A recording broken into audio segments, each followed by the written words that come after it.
हरि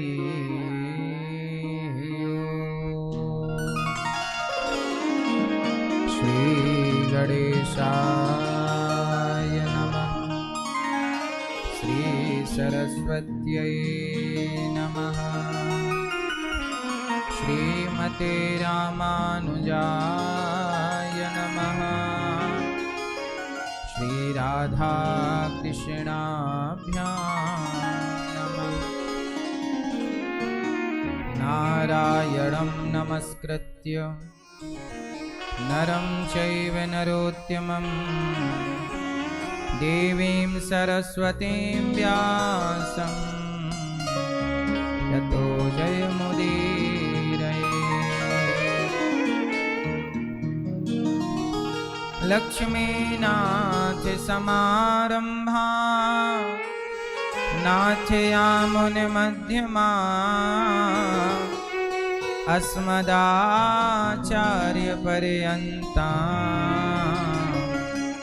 वन्दे गुरु परंपरा। जय जय श्री राधा रमण, जय जय नवल किशोर, जय गोपी चित चोर प्रभु, जय जय माखन चोर, जय जय माखन चोर, जय जय माखन चोर। राधा मेरी मात है, पिता मेरे घनश्याम, इन दोनों के चरणों में मेरा कोटि कोटि प्रणाम, मेरा कोटि कोटि प्रणाम, मेरा कोटि कोटि प्रणाम। आए हो तो प्रेम से लो हरि का नाम, सब भक्तों को अनिरुद्ध की जय जय राधे श्याम, जय जय राधे श्याम, जय जय राधे श्याम, जय जय सीताराम।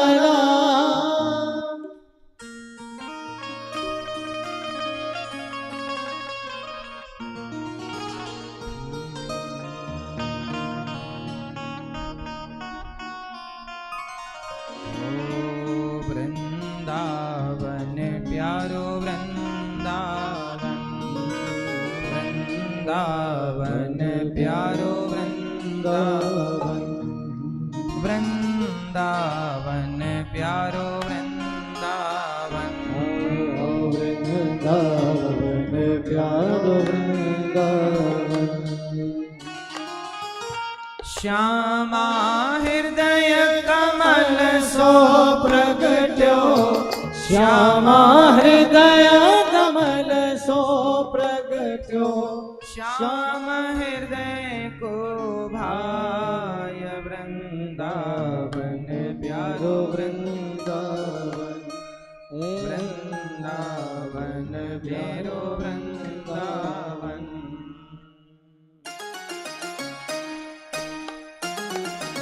जय हो। तालियों की सेवा।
वृंदावन धाम।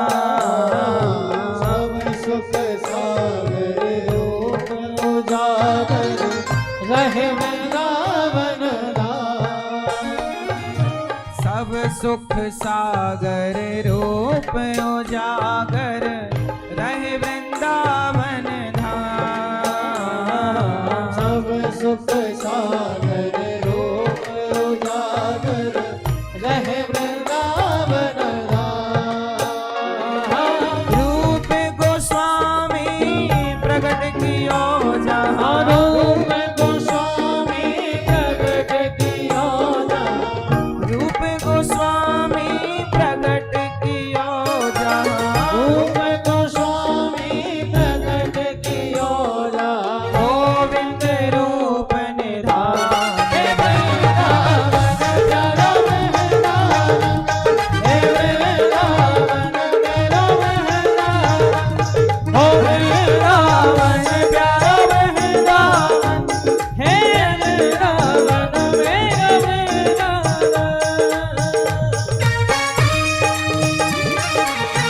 जय हो हरि बोल।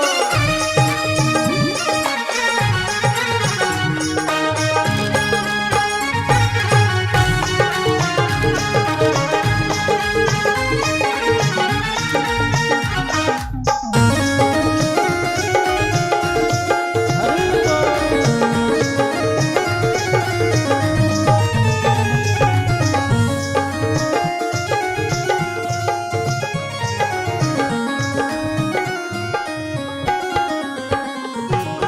बेहरत निस दिन कुंज गलिन में ब्रज जन मन सुख धाम।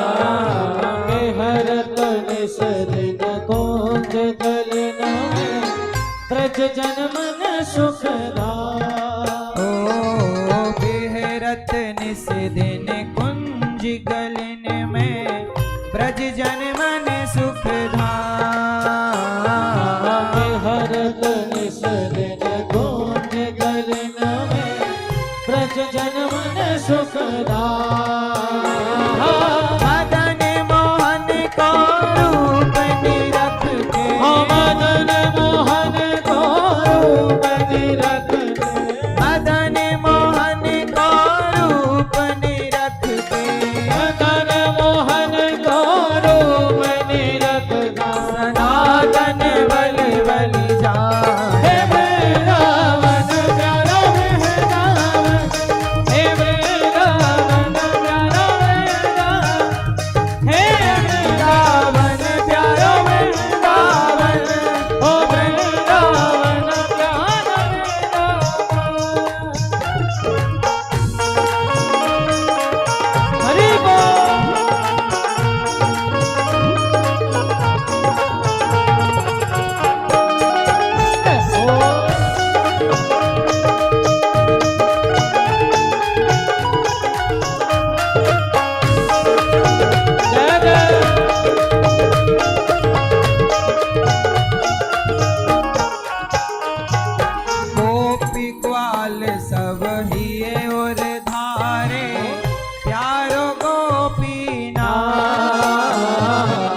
की हृदय वेदना प्रगट्यो शालिग्राम। गोपाल भट्ट की हृदय वेदना प्रगट्यो शालिग्राम। गोपाल भट्ट की हृदय वेदना प्रगट्यो शालिग्राम। गोपाल भट्ट की हृदय वेदना प्रगट्यो शालिग्राम।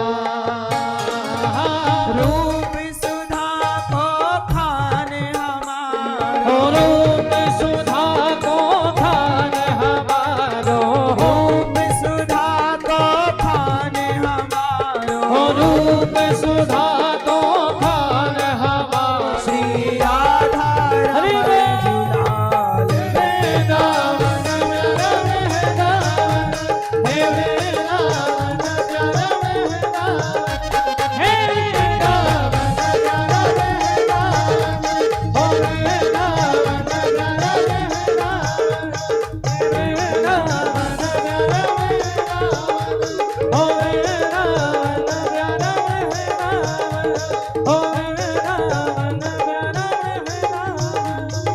श्यामा हृदय कमल सो प्रगटो, श्यामा हृदय कमल सो प्रगटो। श्याम हृदय को भाए। हे वृंदावन मेरा वृंदावन, हो वृंदावन मेरा वृंदावन, हे वृंदावन मेरा वृंदावन, हो वृंदावन मेरा वृंदावन, हे वृंदावन मेरा वृंदावन, हे वृंदावन मेरा वृंदावन, हे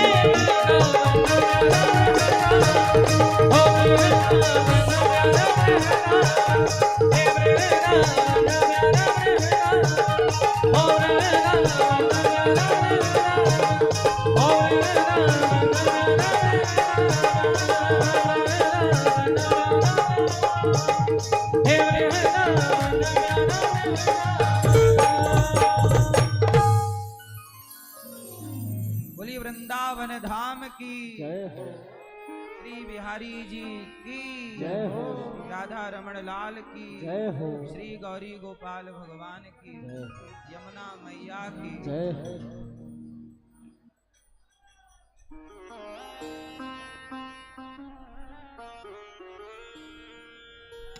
परम मंगलमय परात्पर अखिलेश्वर अखिल ब्रह्मांड नायक परात्पर परब्रह्म भगवान श्री कृष्ण की वांगमय प्रतिमूर्ति श्रीमद् भागवत महापुराण। दूर दूर से आई हमारी माताएं बहनें श्रोतागण भक्तगण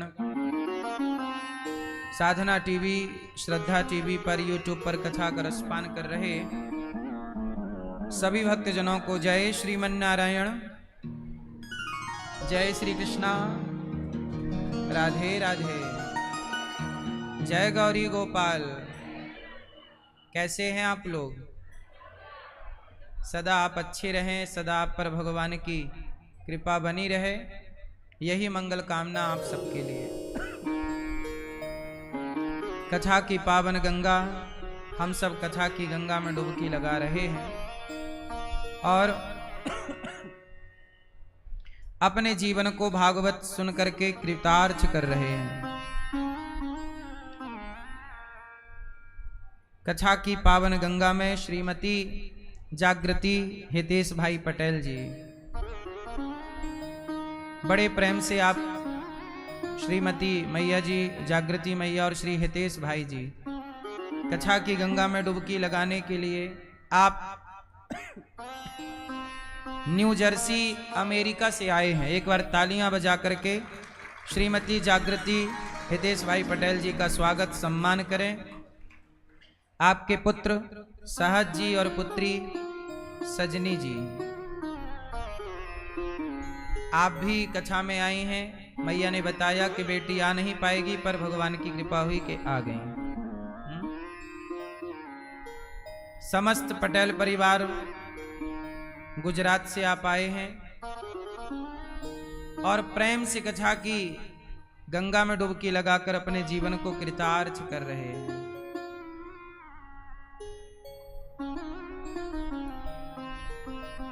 दोनों बच्चों की पढ़ाई अच्छे से, ये कथा क्यों करा रहे हैं श्री हितेश भाई जी और जागृति मैया? इसलिए करा रहे हैं कि इनके दोनों बच्चों की पढ़ाई लिखाई अच्छे से हो गई और ये सेल्फ डिपेंड हो गए। इस खुशी में ये भागवत जी करा रहे हैं। और इस अब भगवान की कृपा से इन्हें खूब आगे चल के तरक्की प्राप्त होती रहे।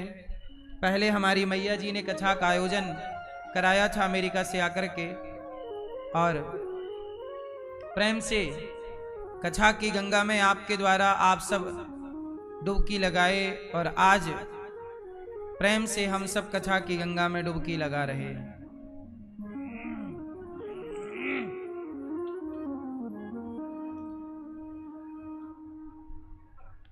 भगवान की कृपा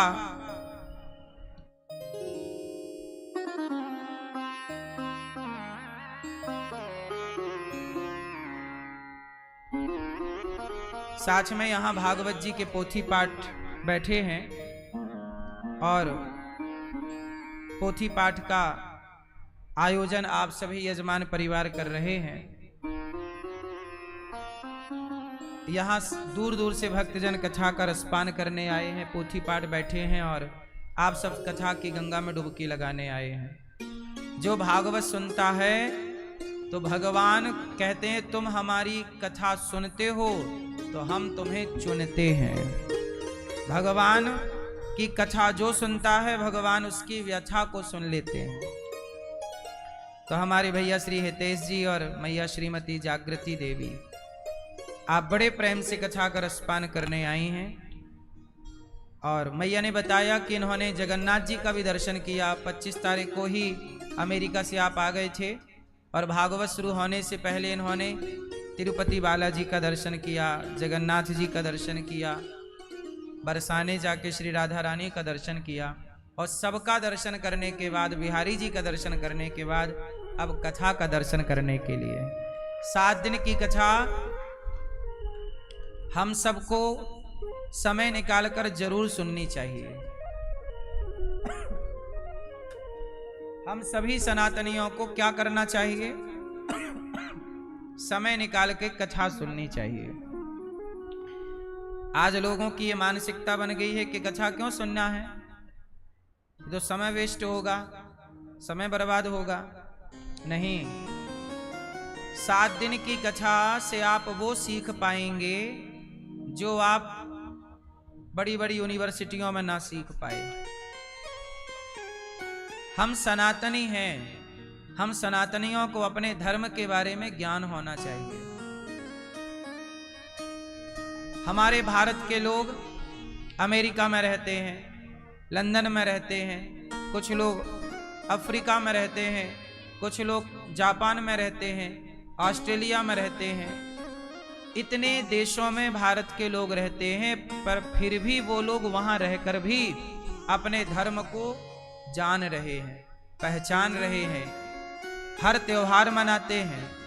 आप लोगों से ज्यादा भारत में रहने वाले सनातनियों से ज्यादा जो विदेशों में सनातनी रह रहे हैं वो ज्यादा गीता पढ़ रहे हैं, ज्यादा रामायण पढ़ रहे हैं, ज्यादा धार्मिक हैं। क्यों? वो ज्यादा धर्म का पालन कर रहे हैं, विदेशों में रह रहे हैं, अन्य मजहब पंथ के लोगों के साथ रह रहे हैं, फिर भी उन्होंने अपना धर्म पकड़ रखा है। क्यों? क्योंकि धर्म का ज्ञान है। जिन्हें धर्म का ज्ञान है वो अमेरिका में रह के भी सनातनी ही रहेगा, और जिसे धर्म का ज्ञान नहीं है वो भारत में रहकर भी धर्मांतरण कर सकता है, क्योंकि धर्म का नॉलेज नहीं है, धर्म परिवर्तन कर सकता है। इसलिए धर्म का ज्ञान होना बहुत जरूरी है। आपके बच्चे सनातनी ही रहें, इसके लिए आपको अपने बच्चों को भागवत सुनवाना चाहिए। 7 दिन टाइम निकाल लीजिए, पूरी जिंदगी के लिए बहुत सारे सूत्र 7 दिन में मिल जाएंगे, और सत्संग कंटिन्यू करते रहें, थोड़ा थोड़ा थोड़ा, और अच्छी बात है।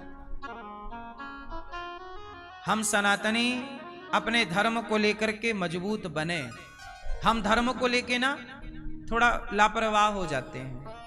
मोबाइल चाहिए बच्चों को तो मोबाइल तुरंत दिलाएंगे, गाड़ी चाहिए बच्चों को गाड़ी तुरंत दिलाएंगे, जो जरूरत है बच्चों को वो तुरंत दिलाएंगे। जितनी जरूरत बच्चों को मोबाइल की है, कंप्यूटर की है, जॉब की है, काम धंधे की है, पढ़ाई की जितनी जरूरत है, कहीं उससे ज्यादा जरूरत धर्म के ज्ञान की है। यदि हमने धर्म के ज्ञान में थोड़ा सा दिमाग नहीं लगाया और बच्चों के प्रति लापरवाह हो गए तो बच्चे रास्ता भटक जाएंगे। शराब कौन बच्चे पी रहे हैं? अफीम कौन बच्चे खा रहे हैं? चरस, अफीम, गांजा ये कौन लोग खा पी रहे हैं? वो जो धर्म से हट गए, जो धर्म के रास्ते को भूल गए और कहीं और ही रास्ते पर चल पड़े। जिन्हें आज भी धर्म का ज्ञान है वो आज भी गांजा नहीं पी रहे हैं, चरस नहीं ले रहे हैं, शराब नहीं पी रहे, सही रास्ते पर चल रहे हैं। मैंने विदेशों में, अमेरिका जैसे, लंदन जैसे, ऑस्ट्रेलिया जैसे देशों में मैंने देखा कि वहां तो पानी की तरह लोग शराब पीते हैं, पर फिर भी ऐसे शराबियों के देश में रह के बहुत सारे सनातनी ऐसे हैं आप जैसे कि वो शराब को स्पर्श भी नहीं किए आज तक और रह रहे हैं उनके बीच में। वैसे ही रह रहे हैं जैसे पानी में कमल रहता है। क्यों ये बात सही है कि गलत है ना? बहुत सारे लोग वहां तो शराब पानी की तरह पीते हैं, वहां तो पुरुष भी पीता है, स्त्री भी पीती है, पर वहां भी रह करके हमारे सनातनियों ने सनातन को बचाए रखा है। मांसाहारी देश है वो, पर वहां भी रह करके बहुत सारे लोगों ने आज तक मांस का स्पर्श तक नहीं किया। बहुत सारे सनातनी ऐसे हैं। क्यों भैया, सही है ना? बहुत सारे सनातनी ऐसे हैं कि वहां रहकर भी लहसुन प्याज तक नहीं खाते। अब बताइए ये ऐसे में धर्म बचता है कि हम रहें गलत लोगों के साथ पर रहें सही। क्यों? कीचड़ में ही तो रहता है ना कमल, पर कीचड़ की एक भी बूंद कमल का स्पर्श नहीं कर पाती। पानी डालो गिरा देता है कमल, एक बूंद अपने पास नहीं रखता गंदगी को। समाज में रहो, समाज की बुराई का प्रभाव आप पर ना पड़े, आपकी अच्छाई का प्रभाव समाज पर पड़े। ये सनातन है, ये धर्म है। इस तरह की तैयारी हो आपकी कि लोगों का गलत प्रभाव हम पर ना पड़े। मैं भी शराबियों के बीच में रहता हूं। अब मैं भी तो जाता हूं कहीं ऑस्ट्रेलिया, कहीं अमेरिका, कहीं अभी कल ही हम लंदन से आए, तो रहे तो हम भी सबके बीच में, सनातनियों के बीच में रहते हैं, पर देखते तो अगल बगल सब चीजें हैं। तो सनातनियों को रहना सबके साथ है, परंतु अपने धर्म का पालन बड़ी सजगता से करनी है। मैं एयरपोर्ट पे आ रहा था, एयरपोर्ट से आ रहा था, दिल्ली की बात है, तो एयरपोर्ट से निकलती आपने देखा होगा रास्ते में एयरपोर्ट में कितनी सारी शराब बिकती रहती है। तो वहां कल ही मुझे एक भैया बोले कि महाराज जी थोड़ा सेल्फी लेना है, तो मैंने रुक गया। अच्छा वो मैं रुका कहाँ, वही रास्ता था और वही शराब की दोनों तरफ दुकानें थी, मतलब खुलेआम शराब नहीं बिक रही है एयरपोर्टों में। तो भैया बोले कि आप रुक जाइए। मैंने कहा ये आप टाई वाई लगा के यहाँ शराब बेच रहे हो? बोले महाराज जी हम पीते नहीं है, पर क्या करें, मजबूरी है, बेचना पड़ रहा है। हमने कहा ठीक है सेल्फी लो, लेकिन पीना मत। बहुत लोग ऐसे हैं जो शराब बेचते हैं पर शराब पीते नहीं। क्यों ये बात सही है कि गलत है? बहुत लोग ऐसे हैं जो शराब बनाने की फैक्ट्री है उनकी खुद की, पर वो शराब को हाथ नहीं लगाते। ऐसे भी लोग हमने देखे हैं। कुल मिलाकर हम आपसे ये कहना चाहते हैं कि विभीषण जी कहाँ रहते थे? आप तो अमेरिका में रहते हो, जहां अमेरिका में फिर भी कुछ मंदिर हैं, कुछ पूजा है, कुछ पाठ है, वहां कोई रोक नहीं सकता आपको कीर्तन करने में। मन में घर के अंदर आप कीर्तन भजन करिए। लेकिन विभीषण जी तो ऐसी लंका में रहते थे कि जहां राम राम कोई बोल देता तो रावण उसको मार देता था। विभीषण कहां रहते थे? लंका में। और लंका कैसी थी? रावण की नगरी। वहां कोई राम बोल देना तो रावण उसे मार देता। कोई भक्ति नहीं करना, कोई पूजा नहीं करना, कोई आरती नहीं, कोई हवन नहीं, कोई यज्ञ नहीं, कुछ नहीं कर सकते आप। रावण का ऐसा राज्य था। लेकिन उस रावण की लंका में भी चुपके चुपके भजन किया कि नहीं विभीषण जी ने? और रावण की बुराई का एक प्रभाव विभीषण पर नहीं पड़ा। रावण कितना बुरा था। रावण औरतों को चुरा चुरा के ले आता, स्त्रियों को चुरा चुरा के ले आता। उसी लंका में विभीषण थे, उसी लंका की रोटी विभीषण खाते थे। क्या विभीषण का मन नहीं हुआ होगा कि काज मैं भी चुरा लूं? पर नहीं, किसी भी स्त्री की ओर विभीषण ने आंख उठाकर नहीं देखा। रहे उसी लंका में, खाए उसी रावण की रोटियों को, लेकिन वहां रह के भी ऐसा भजन किया, ऐसा भजन किया कि लंका में विभीषण की कुटिया में हनुमान जी दर्शन देने पहुंच गए। और अब मोहि भाव भरोस हनुमंता, विभीषण जी कह रहे हैं कि हे हनुमान जी, आपके दर्शन करने से भरोसा हो गया कि लंका में हनुमान जी जैसे संत का दर्शन हो सकता है, तो अब मुझे प्रभु राम का भी दर्शन होगा, क्योंकि बिनु हरि कृपा मिलहि नहीं संता। यदि संत मिले हैं तो भगवान भी जरूर मिलेंगे। जिनको भगवान मिलने होते हैं उनको संत मिल जाते हैं। ध्रुव जी को भगवान मिलने वाले थे तो नारद जी जैसे संत मिल गए। प्रहलाद जी को भगवान मिलने वाले थे तो नारद जी जैसे संत मिल गए। मीराबाई को भगवान मिलने वाले थे तो रैदास जी जैसे संत मिल गए। कोई भी इतिहास उठाइएगा, जिसको भगवान मिलने वाले होंगे उसे पहले भगवान कोई संत से मिलवाएंगे। संत कृपा से भगवंत कृपा होगी। अब मोहि भाव भरोस हनुमंता, बिनु हरि कृपा मिलहि नहीं संता। हे हनुमान जी, इस भरी लंका में पापियों के बीच में आप, हनुमान जी गए ना सीता माँ की खोज करने, तो सीता माँ की खोज करते करते हनुमान जी कहां पहुंच गए? विभीषण की कुटिया में। और विभीषण लंका में रहते, पर जागते कितने बजे? 4 बजे। 4 बजे जागते, और जागते क्या बोलते? राम राम ते ही सुमिरन कीन्हा, हृदय हरस कपि सज्जन चीन्हा। जागते ही राम राम मुंह से निकला, राम राम। इसलिए जागो तो राम राम बोलो, सो तो राम राम कृष्ण कृष्ण जपते जपते सो जाओ। भगवान का चिंतन करते सोएंगे तो सपने में भगवान का दर्शन पाएंगे। विभीषण जी राम राम कह के जागे, और जब जागे तो हनुमान जी बोले कि ये कोई संत हैं, अब मुझे इनसे दोस्ती कर लेना चाहिए। हनुमान जी ने कहा, विभीषण बोले आप कौन? बोले मैं राम का दास हूं। पूरी कथा। तब हनुमंत कही सब राम कथा निज नाम। विभीषण जी ने कहा कि मैं लंका का राक्षस हूं, मेरा भाई राक्षस है, सीता मां को चुरा लाया है, क्या राम मुझ पापी पर दया करेंगे? तब हनुमान जी बोले कि विभीषण जी, प्रात ले ये जो नाम हमारा, तेहि दिन ताहि न मिले हारा।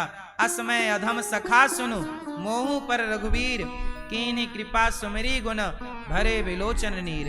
हनुमान जी बोले, हे विभीषण, मुझ जैसे तुच्छ बंदर पर, इंसानों की तो छोड़ दो, मुझ जैसे बंदर पर राम कृपा करते हैं, तो आप ब्राह्मण हो, आप तो राम राम जपने वाले हो, कि आप पर वो दयालु कृपा नहीं करेंगे? मुझ जैसे बंदर पर कृपा करते। असमय अधम सखा सुन। हनुमान जी अपने को क्या बोल रहे हैं? अधम। मोहू पर रघुवीर, मेरे पर भी रघुवीर ने कृपा की, आप पर कृपा नहीं करेंगे? जरूर कृपा करेंगे। इसलिए मेरी मां, भगवान बड़े दयालु हैं। इसलिए कहा करता हूं कि सत्संग करना सीखिए, बच्चों को धर्म से जोड़िए। धर्म से जुड़े रहेंगे तो कहीं भी रहें आपके बच्चे, उनके बच्चे भी धर्मवान होंगे। और धर्म भूल गए तो शराब पी के, चरस पी के, नशा करके पड़े हैं किसी चौराहे में, किसी गंदी नाली में, क्या अस्तित्व है? नशा करके सनातन को भूल जाओगे तो पाओगे क्या? इसलिए कहीं भी रहो, सनातनी ही बन करके रहो। मत भूलो अपने धर्म को, अपनी संस्कृति को, अपने संस्कारों को। और ये तब संभव है जब माँ बाप जागरूक हो जाएंगे और बच्चों को भागवत सुनवाएंगे।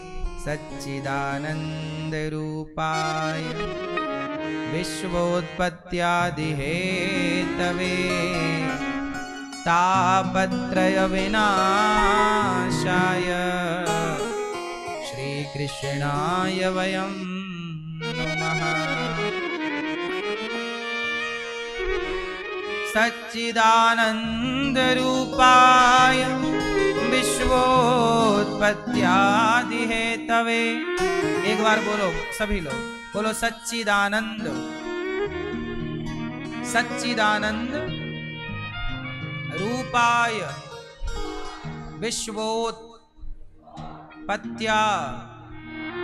हेतवे तापत्रय विनाशाय श्री कृष्णाय वयं नुमः। ये भागवत जी के महात्म का पहला श्लोक है, पहले अध्याय का। सच्चिदानंद रूपाय, भगवान कैसे हैं पहले ये जानना बहुत आवश्यक है। हम भागवत सुनने चले हैं, पहले ये जान लें कि जिस परमात्मा की भागवत सुन रहे हैं, जिन भगवान की भागवत सुन रहे हैं, वो भगवान है कैसे। मैया, ओ मोबाइल वाली मैया, बैठ जाओ मेरी माँ, बैठ के सुनो मेरी माँ।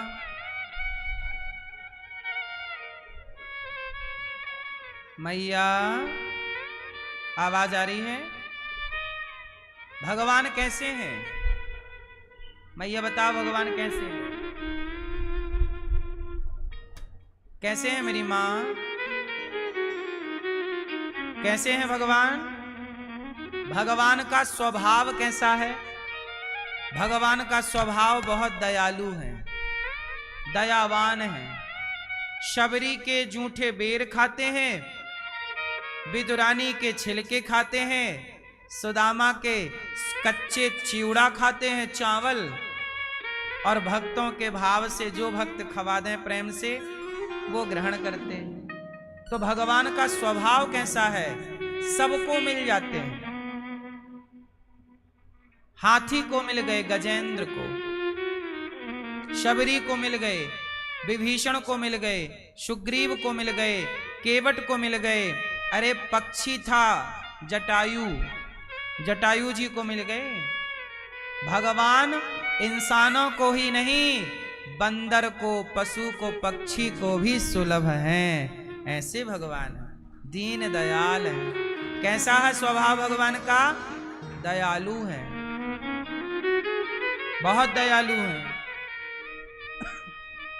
शिशुपाल ने 100 गालियां दी, 100 गालियां रोज। रोज 100 गालियां सुनते और उसे क्षमा कर देते। अब बताओ इतना दयालु कोई होगा? आपको 2 गाली कोई दे दे तो सारी जिंदगी आपको उसके प्रति क्रोध रहता है, मिल जाए तो ऐसा। लेकिन भगवान को 100 गालियां रोज,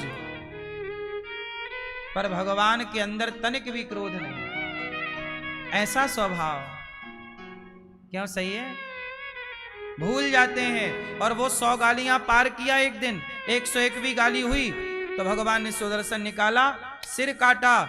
और भगवान चाहते तो उसकी अधोगति करते, नहीं, सदगति कर दी, परम गति। पूतना जहर पिलाने आई। क्या लाई थी पूतना? अपने स्तनों में क्या भरी? जहर। और लाई पिलाई भगवान को, पी गए भगवान। और जहर पिलाने वाली को भी भगवान ने वो गति दी जो मां कौशल्या, माता यशोदा को देते हैं। लेभे गतिम धात्रुचिताम ततोन्यम। भगवान इतने दयालु कि जो गति मां यशोदा, कौशल्या को मिलेगी वही किसे मिली? जहर पिलाने वाली। इतने दयालु हैं। कैसे हैं भगवान? दया के सागर हैं।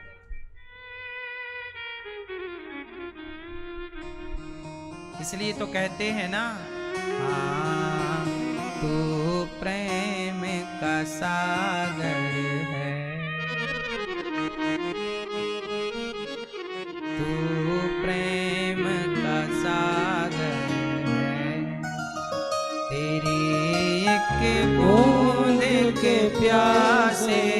वो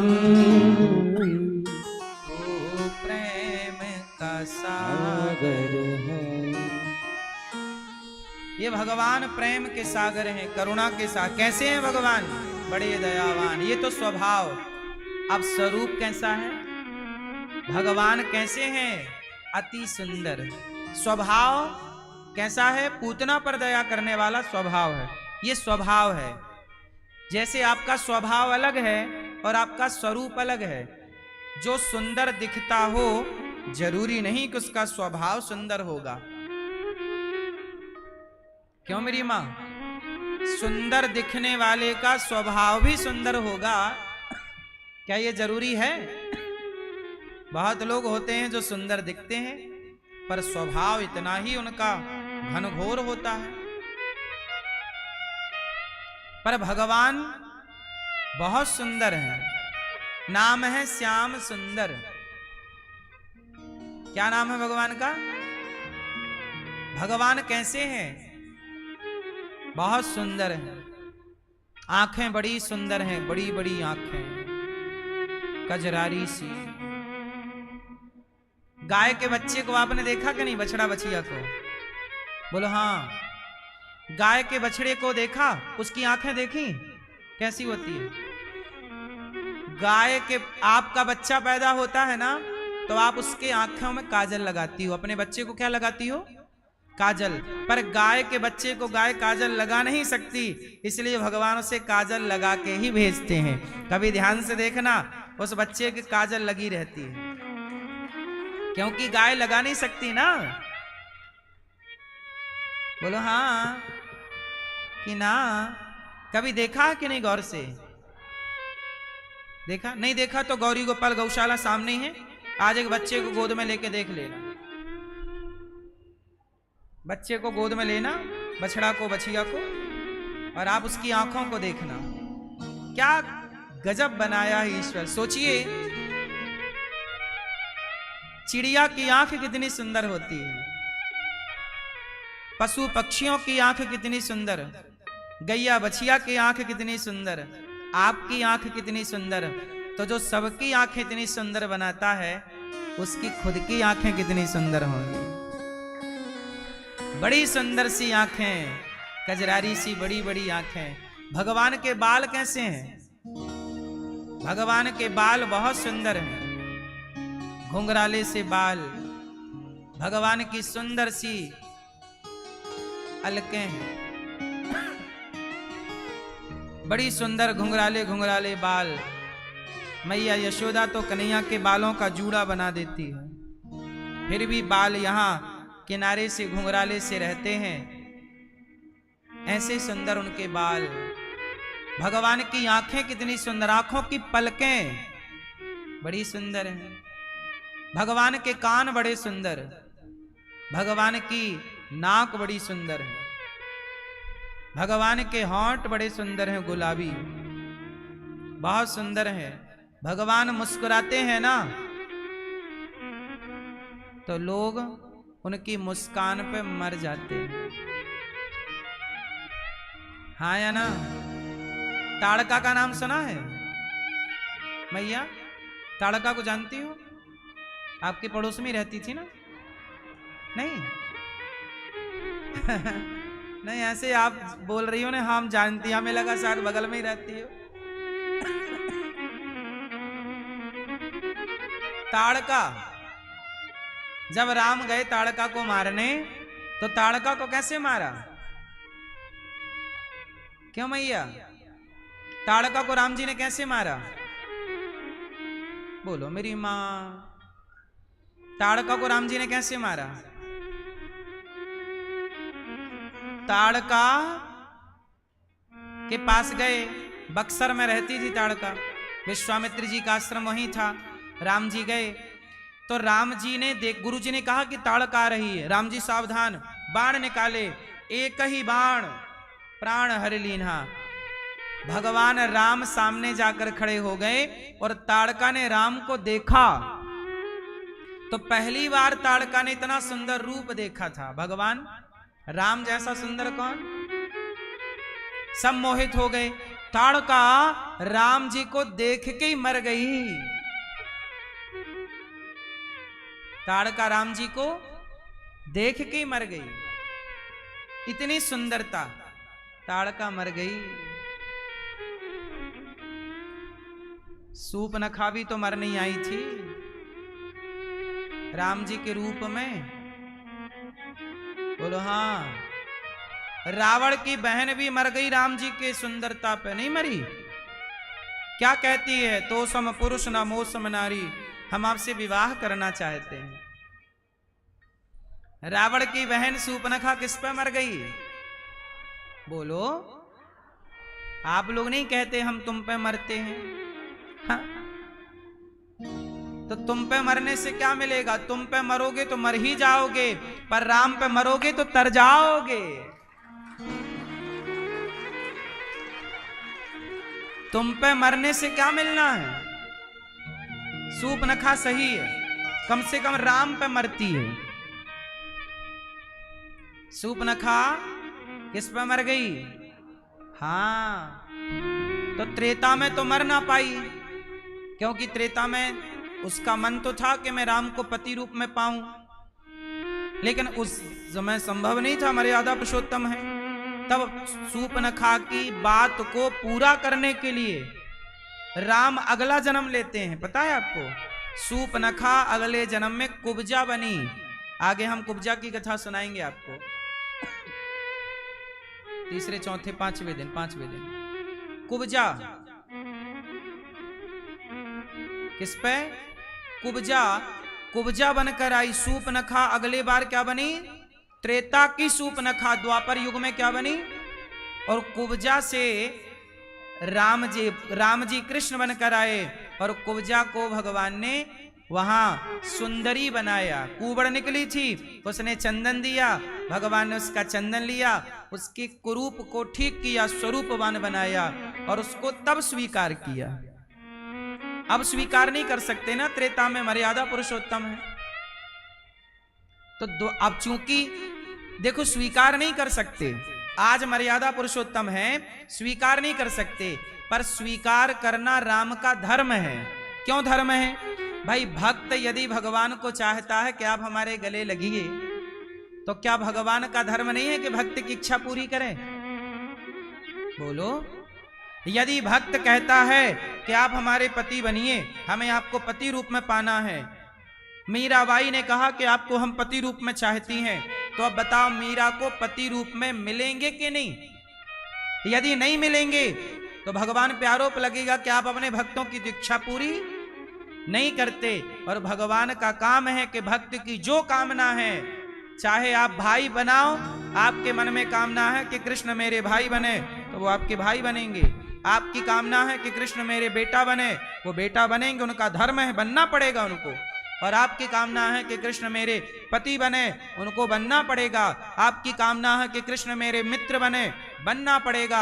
आपकी कामना है कि कृष्ण मेरे संग ग्वाल बाल बन के मक्खन चोरी करें, करना पड़ेगा। भक्त की हर कामना की पूर्ति भगवान का धर्म है। तो सूपनखा के मन में विचार आया कि मैं पति रूप में चाहूं, तो विचार गलत थोड़ी था, तरीका गलत था। सूपनखा का तरीका गलत था। वो तरीका क्या कह रही है? राम हमसे विवाह कर लो। राम जी बोले नहीं करेंगे। तो राम जी सीता माँ की तरफ देखने लग गए। तो सूपनखा को लगा कि अच्छा इनकी पत्नी ये है, यदि मैं इसे खा जाऊंगी तो राम मुझे मिल जाएंगे। तो सीता माँ को खाने चली। नाक कान क्यों काटे? क्योंकि वो सीता माँ को नुकसान पहुंचाने चली। किसे नुकसान पहुंचा रही है? सीता माँ को, कि इसके कारण आप हमें स्वीकार नहीं कर रहे हो, मैं इसे मार डालूंगी। तो सीता माँ को मारने चली। राक्षसी तो थी ही, तो नुकसान पहुंचाने चली। किसी भी तरह से वो नुकसान पहुंचा सकती थी। जब सीता माँ की ओर बढ़ी, तब लक्ष्मण जी को राम जी ने इशारा किया कि तब नाक कान काटी, वरना नाक कान ऐसे थोड़ी काटे हैं। तो हम आपको केवल ये बता रहे थे कि सूपनखा रावण की बहन भी राम पे मरती थी। ताड़का तो मर ही गई। इसलिए भगवान इतने सुंदर हैं कि कि एक बार शंकर जी भी मर गए भगवान पे। बोलो हाँ, कब मरे बताओ?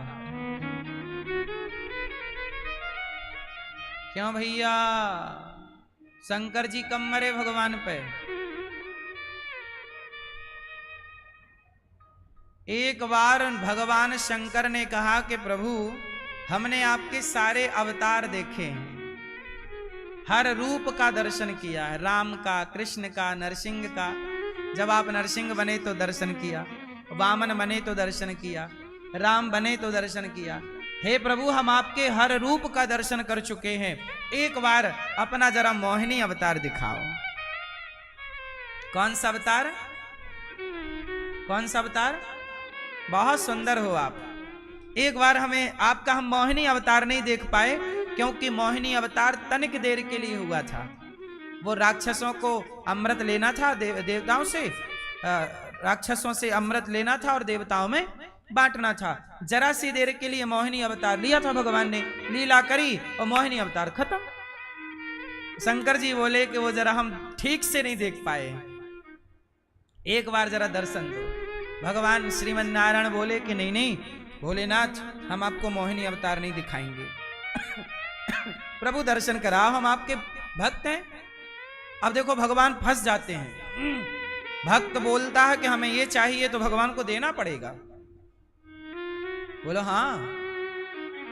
शंकर जी बोले कि हमें आपका मोहिनी अवतार दिखाओ। तो भगवान बोले देखो शंकर जी, आप खतरे में पड़ जाओगे। बोले नहीं नहीं, आपके सामने काहे का खतरा।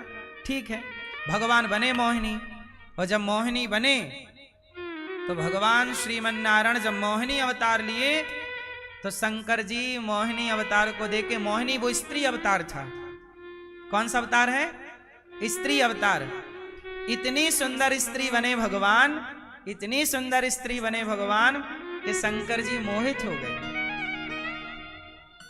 शंकर जी दौड़ पड़े कि आपको हम गले लगाना चाहते हैं। और जब दौड़े तो भगवान मोहिनी बन के भागे, और जब भागे आगे आगे भगवान नारायण भाग रहे हैं, पीछे से शंकर जी भाग रहे हैं। बोले हम आपको पाएंगे। अब दौड़ते दौड़ते क्या हुआ, भगवान मोहिनी के सुंदर रूप को देखकर भगवान शिव का तेज स्खलित हो गया। भगवान शिव का तेज स्खलन हो गया। अब क्या हुआ, तुरंत भगवान मोहिनी से नारायण बने, अपने रूप में आए, और भगवान नारायण ने भगवान शिव का तेज अपने हाथों में लिया, और वह तेज हाथों में लेकर कहा कि अब इसका क्या करें। ये तेज, शिव का तेज धरती पर गिर जाएगा तो प्रलय लाके खड़ा कर दे। क्या करें? बोले इसे किसी स्त्री के गर्भ में डालो। कैसे डालें? चलो, उस समय जंगल में एक कन्या थी। अब भगवान शंकर और भगवान नारायण दोनों बन गए साधु। क्या बन गए? साधु बन गए। और भगवान नारायण के हाथ में क्या था? शिव जी का तेज। वो तेज की कुछ बूंदें जमीन पर गिर गईं, और जो गिरी वही पारा बन गया। पारा धातु होती है ना, जिसके पारा के शंकर जी बनते हैं, वो शिव का तेज है, पर कुछ हाथ में है। उस समय अहिल्या, माता अहिल्या का नाम सुना होगा, जो पत्थर की बन गई थी। गौतम ऋषि की नारी अहिल्या की एक बेटी थी, नाम था अंजनी। क्या नाम था? क्या नाम था? माता अंजनी। अच्छा, माता अंजनी को किसी साधु ने कह दिया कि तुम्हारे कुंवारे में बच्चा पैदा होगा। हाथ देखा होगा, और किसी साधु ने बोल दी कि तुम्हारे कुंवारे में, तुम्हारा योग दिख रहा है कि तुम्हारे कुंवारे में बच्चा पैदा हो जाएगा। तो माता अंजनी बोली कि आज के बाद मैं किसी पुरुष का मुंह ही नहीं देखूंगी। जब मुंह ही नहीं देखूंगी तो बच्चा कैसे होगा। वो एक जंगल में चली गई, और जंगल में एक गुफा के अंदर घुस गई। वो वहीं रहती और कोई पुरुष का दर्शन कभी नहीं करती। अब भगवान शंकर और भगवान विष्णु वहां आए, और उसी गुफा के पास आए, आवाज लगाई, अरे बेटी अंजनी। तो भगवान विष्णु के लिए तो वो बेटी है, तो उन्हें लगा जब बेटी कह रहे हैं तो मेरे पिता तुल्य होंगे कोई। ठीक है जी महाराज, मैं आपकी बेटी आ गई, क्या हुआ? पर मैं किसी भी पुरुष का मुंह नहीं देखूंगी, मैं अंदर से बात करूंगी। बोलिए क्या बात है? तब भगवान शिव ने कहा कि हमें प्यास लगी है, कुछ पानी पिलाओ। तो बोले पानी तो देंगे पर दूर से ही देंगे, आप मुंह लगा लो, हम यहां से पानी डाल रहे हैं अंदर से, तो वो पानी आएगा, आप उसे पी लेना। तो पहले ये बताओ कि तुमने गुरु मंत्र लिया है कि नहीं?